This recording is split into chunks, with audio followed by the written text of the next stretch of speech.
Bonjour, bonsoir à tous. Georges Tuete d'Info, c'est mon nom. Je suis Plec en informatique.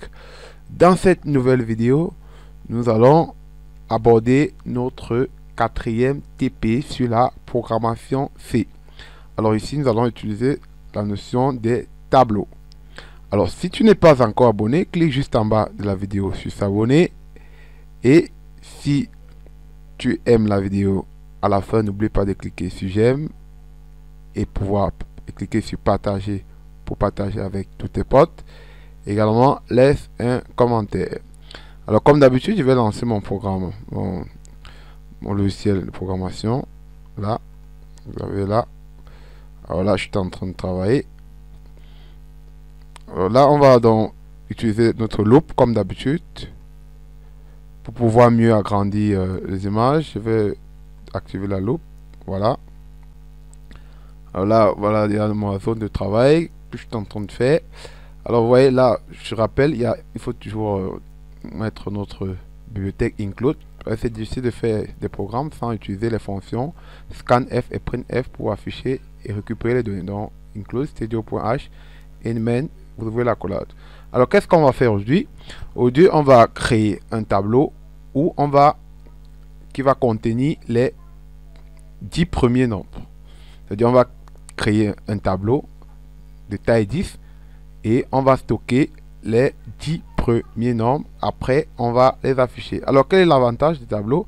C'est que ça permet de mieux structurer, ça permet de mieux organiser les données pour pouvoir mieux les exploiter. On peut avoir par exemple un tableau des étudiants à l'université, un tableau de notes, un tableau, on peut avoir des tableaux des matrices en fait. Mais ici, on va travailler avec tableau à une dimension. On va pas travailler avec tableau à deux dimensions pour l'instant. Alors là, je vais déclarer un tableau. Comment déclarer un tableau? Puisque on a tout à l'heure qu'on va travailler un tableau où on va stocker les 10 premiers nombres. Alors je vais déclarer un tableau de taille 10. Alors je vais déclarer un tableau d'entier. Si vous pouvez mettre les 10 premiers nombres entiers, on peut avoir un tableau de caractères. S'il s'agissait des tableaux pour stocker par exemple le nom des personnes qui sont des chaînes de caractères. Mais là, j'ai un tableau int. Je lui donne le nom du tableau. Je vais appeler ça par exemple nombre. Je peux ce tableau nombre. Alors, je mets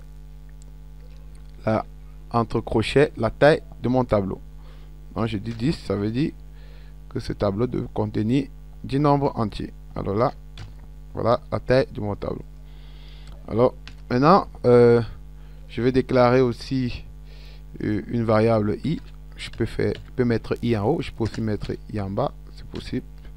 Là, je peux faire ceci. Très bien. Alors, comment faire pour mettre les 10 premiers nombres dans ce tableau? On voit que la taille du tableau est là. Ça, c'est la taille du tableau ici. 10. Alors, je vais faire y. Je peux utiliser for, c'est plus évident avec for. Alors, for, j'ouvre la parenthèse. J'initialise i à 0, puisque la taille du tableau en C commence à partir de 0. Donc, l'indice de la première case c'est 0, donc i va de 0. Alors, i sera strictement inférieur à 10. Donc, ça veut dire que de 0 à 9, quand on dit strictement inférieur à 10, ça veut dire notre taille, on va parcourir notre tableau de 0 à 9. Et de 0 à 9, ça fait effectivement 10 cases. Donc là, je mets i++ pour dire qu'il va s'incrémenter. C'est comme ça que la syntaxe de la boucle for se présente. Alors, il est important de pouvoir suivre d'abord nos 3 premières vidéos avant de suivre cette vidéo pour mieux comprendre, parce que la boucle for, on l'a déjà expliqué dans nos vidéos précédentes. Alors là, j'ouvre la collate. Bon, ici, à l'intérieur, qu'est-ce que je fais? Alors, je vais mettre le nom de mon tableau, nombre de i.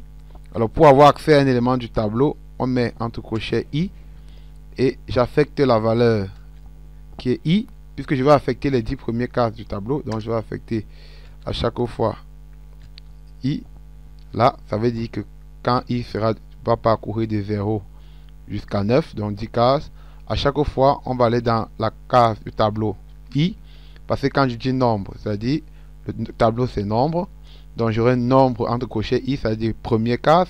Quand i sera 0 de la première case du tableau nombre, je mets effectivement 0. Quand i passe à 1 dans la première, ensuite à tableau de 1, c'est-à-dire au tableau nombre 1, je mets à la case numéro 1, je mets également 1, ainsi de suite. Donc là, ça permet d'affecter. Mais après, il faudra afficher. Alors pour afficher, je vais reprendre avec for. Je peux finir de faire cela. Je fais un affichage juste en bas. Là. Ici, maintenant, je vais plutôt dire printf. Voilà. Je vais faire un printf.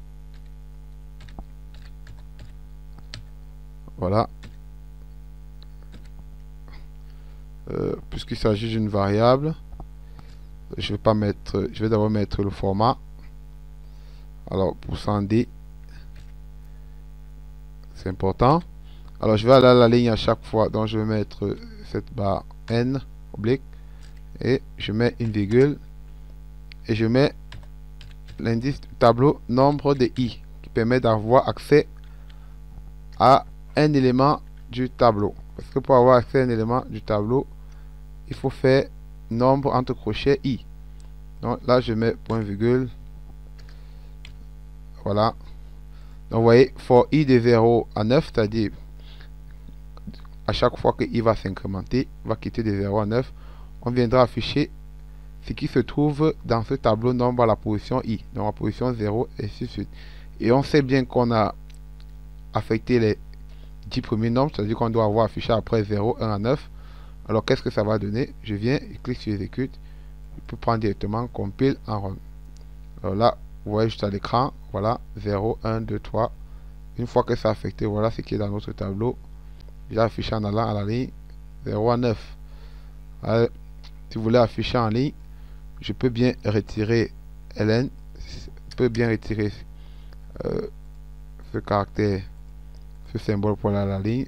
J'exécute, vous allez avoir ça sur une seule ligne. Donc là, vous voyez, voilà, 0, 1, 2, 3, voilà ce qui est dans notre tableau. Voilà. Donc voilà comment on crée un tableau. Int, ou bien char, le type que vous voulez, vous mettez le nom du tableau, vous mettez entre crochets la taille du tableau, et pour l'utiliser, pour avoir accès à un élément du tableau, vous mettez le nom du tableau entre crochets, l'indice du tableau, et vous mettez la valeur. Pareil pour afficher, vous voyez, on a mis printf, on a accès, on met le nom du tableau entre crochets, l'indice qui nous permet d'avoir accès à chaque élément du tableau. Alors, il est toujours conseillé d'utiliser la boucle for pour parcourir un tableau parce que c'est plus facile. Alors, dans notre prochaine vidéo, nous allons aborder les fonctions. Alors, si tu as aimé la vidéo, n'oublie pas de cliquer sur j'aime et à nous revoir dans notre prochaine vidéo. À plus.